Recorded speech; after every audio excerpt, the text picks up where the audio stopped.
अस्सलाम वालेकुम वरहमतुल्लाह। बजट आ गया और एक सवाल बार बार पूछा जा रहा है कि इस बजट में रियल एस्टेट सेक्टर के हवाले से कैसी कोई खबरें हैं, कोई अच्छी खबर है, बुरी खबर है, यानी कि प्रॉपर्टी के हवाले से, प्रॉपर्टी की सेल और परचेज के हवाले से क्या अपडेट्स है। तो देखिएगा, 50-50 है।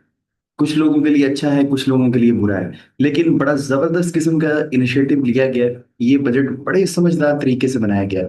कुछ लोग तो कह रहे हैं कि जनाब बड़े कंफ्यूज्ड माइंड से बजट बनाया गया है, चीजें देखें कहीं पे बढ़ रही है, कहीं पे कम हो रही है। उसकी मैं एग्जांपल यहाँ पे भी दूंगा कि लोग किस वजह से उनको कंफ्यूज बता रहे हैं गवर्नमेंट को। लेकिन बहुत अच्छा बजट है, काफी चीजें क्योंकि टैक्स तो देना पड़ेगा। अल्टीमेटली हमने टैक्स देना ही है अगर हम चाहते हैं कि मुल्क थोड़ा सा ग्रो करे। तो अब देखिएगा, मैंने कैटेगरी वाइज इसको डिस्कस करना है। पहली कैटेगरी है जी फाइलर, दूसरी है लेट फाइलर और तीसरी है नॉन फाइलर।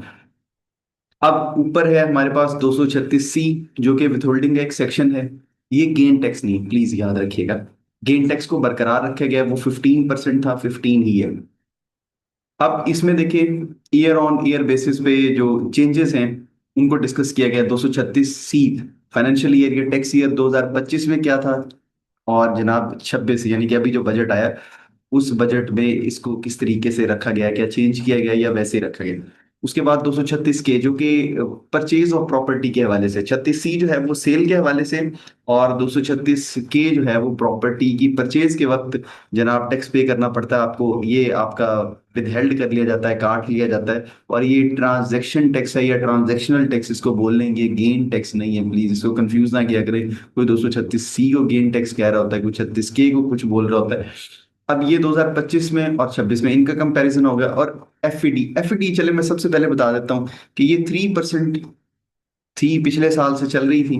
लेकिन जैसे ही आप किसी डेवलपर से या किसी सोसाइटी से कोई प्लॉट वगैरह कोई घर खरीदते हैं, तो ये उसके ऊपर एप्लीकेबल थी। यानी कि फर्स्ट या ओरिजिनल अलॉटी जो है ना, उसको जनाब ये पे करनी पड़ती थी। इसको खत्म कर दिया गया, इसका कोई वजूद नहीं रहा। ठीक हो गया। अब देखिएगा, हमने डिस्कस करना है 236C को और 236K को। लेट फाइलर और नॉन फाइलर, उसमें जो रेट जैसे था वैसे का वैसे। लेट फाइलर के लिए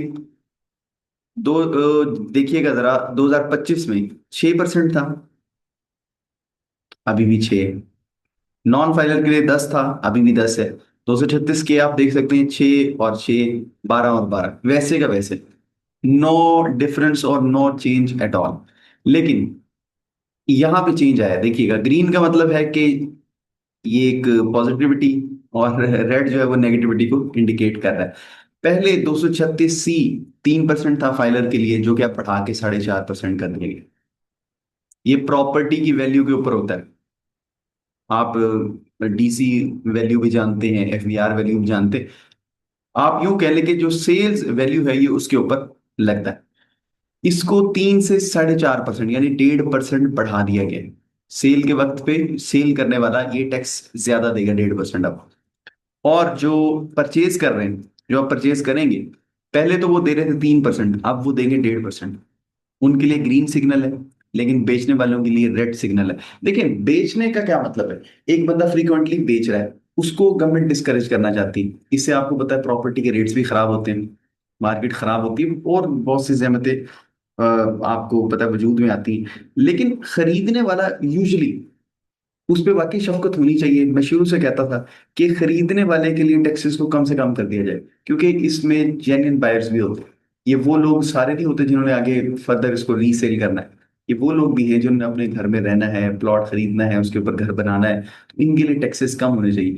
बेचने वाला तो यकीनन कुछ ना कुछ कमा रहा है, खरीदने वाला तो कुछ नहीं कमा रहा।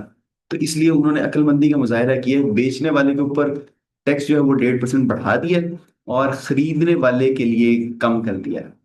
इसका अगर आप एक प्रॉपर्टी में इम्पैक्ट देखना चाहें, तो मेरा ख्याल है नेट इम्पैक्ट सेम होगा। गवर्नमेंट को नुकसान नहीं है, बेचने वाले को नुकसान है, खरीदने वाले को फायदा है। और ये जनाब इसकी थी समरी।